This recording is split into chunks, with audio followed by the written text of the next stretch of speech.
Assalamu alaikum students, how are you? I hope you will be fine. My name is Saravash from American Islamic School. Let's start now. Class 5 आज जो हमारा question है question number 5, आज उसको discussion करते हैं।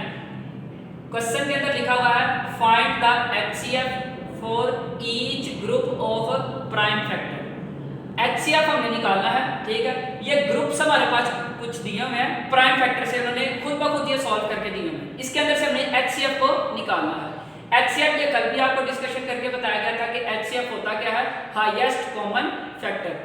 अब groups हैं, ये 3 ग्रुप्स आपके पास मेंशन है। एक ये ग्रुप है, सेकंड ग्रुप ये है और थर्ड ग्रुप ये है, ठीक है। इन तीनों ग्रुप्स के अंदर से HCF निकालना, वो किस तरीके से निकालेंगे। सबसे पहले हम ग्रुप 1 लिख लेते हैं, 2 मल्टीप्लाई 2 मल्टीप्लाई 2 मल्टीप्लाई 5, ठीक है।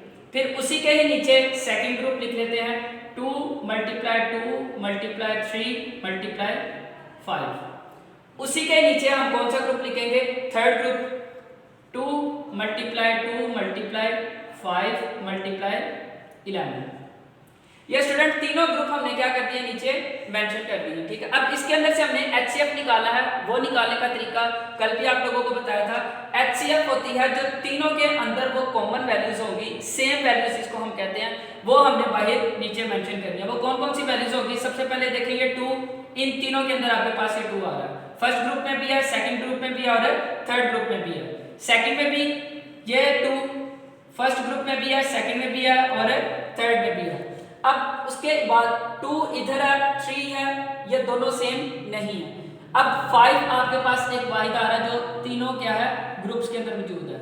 फर्स्ट में भी है, सेकंड में भी है और थर्ड में भी है, ठीक है। जो जो चीजें अब मैंने सर्कल की हैं उसको हम नीचे मेंशन कर देते हैं। इधर लिखेंगे हम H, C और F। इसका मतलब होगा कि हमने इन तीनों ग्रुप्स के अंदर से HCF निकाला। वो क्या क्या निकाला है, एक निकाला है 2, फिर मल्टीप्लाई 2 और मल्टीप्लाई 5। ये वैल्यूज हमने क्या की हैं, इस ग्रुप्स के अंदर से निकाल दी। अब इनको मल्टीप्लाई कर देते हैं। 2 को 2 से मल्टीप्लाई करेंगे, आंसर 4 मल्टीप्लाई 5। अब 4 को 5 से मल्टीप्लाई करेंगे, आंसर आ जाएगा आपके पास 20। तो यह है स्टूडेंट HCF निकालने का तरीका। ग्रुप को प्राइम फैक्टर ग्रुप्स में से HCF निकालने का ये तरीका है, ठीक है। इसके बाकी क्वेश्चन है जो पार्ट्स दिए हुए हैं वो भी इसी तरीके से ही आपने करने हैं। नेक्स्ट क्वेश्चन अब हम करते हैं, क्वेश्चन नंबर 6 का आगे पार्ट करते हैं, वो अब आपको मैं दिखा देता हूँ। अब question number 6 student, question number 6 आपके पास लिखा हुआ है using division method find HCF of the following numbers, ठीक है। अब हमने HCF तो निकालना है, लेकिन कौन से मेथड से निकालना है, डिवीजन मेथड से। डिवीजन मेथड मतलब डिवाइड करके हमने एक वैल्यूज को निकालना है।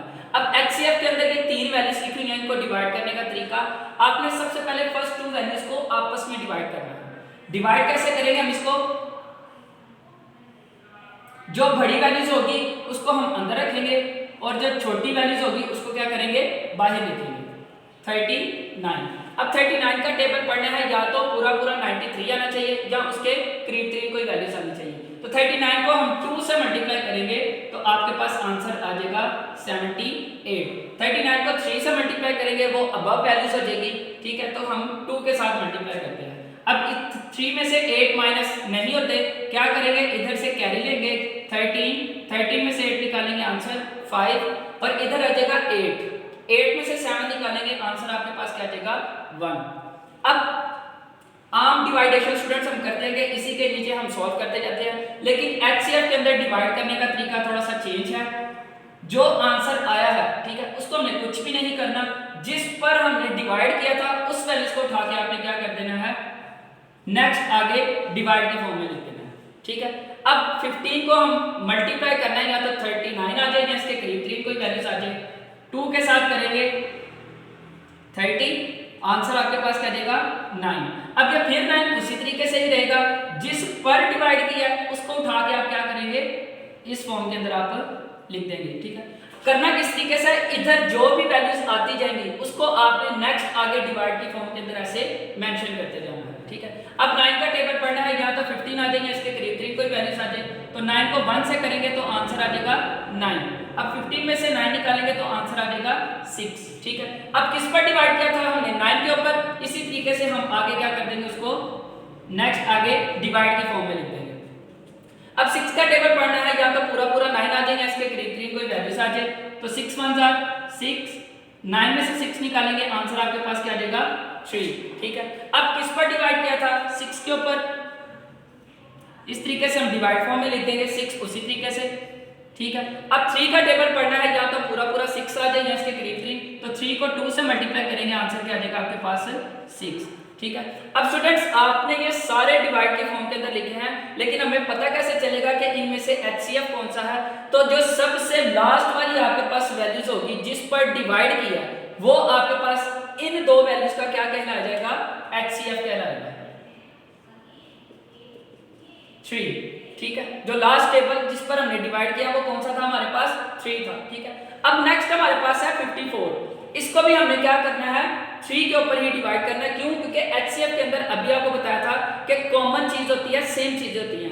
अगर ये दोनों 3 पे डिवाइड हुई हैं तो ये भी किसके ऊपर डिवाइड होगा? 3 के ऊपर ही डिवाइड होगा। अब वो 3 के ऊपर इसको डिवाइड करके देख लेते हैं। 54 को हम डिवाइड कर लेते हैं 3 के ऊपर। 3 1 जा 3, 5 में से 3 निकालेंगे, आंसर 2, और ये 4 उसी तरीके से। अब 3 का टेबल या तो 24 आ जाए या इसके करीब करीब कोई वैल्यूज, तो आपके पास 3 8 जा क्या आ जाएगा? 24। अब देखिए स्टूडेंट्स, इन दोनों वैल्यूज का भी जो कॉमन चीज आई थी वो भी 3 है, और जो लास्ट वाली वैल्यूज है उसको भी हमने डिवाइड किया, वो भी किसके ऊपर किया है? 3 के ऊपर किया है। ठीक है, तो यह है स्टूडेंट किसी भी आपके पास नंबर को डिवीजन मेथड के जरिए HCF निकालने का तरीका। जो आपके पास इसका आंसर आएगा वो क्या आएगा?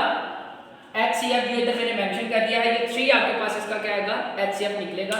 ठीक है, आज के लिए स्टूडेंट्स इतना ही, बाकी क्वेश्चन भी आपने इसी तरीके से सॉल्व करने हैं। Thank you students, Allah Hafiz.